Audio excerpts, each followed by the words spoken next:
vào trong ánh mắt đắm đuối, anh ngỡ mình như đang đôi mươi. Người làm anh biết yêu đắm say như tình đầu.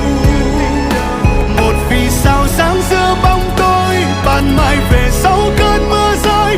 Tái sinh anh từ đống tro tàn tình yêu.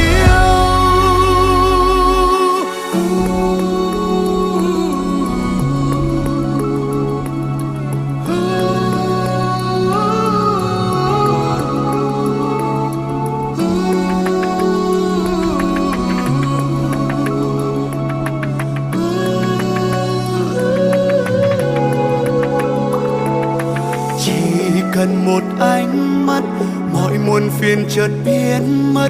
Dịu dàng và ngây thơ như tái sinh linh hồn.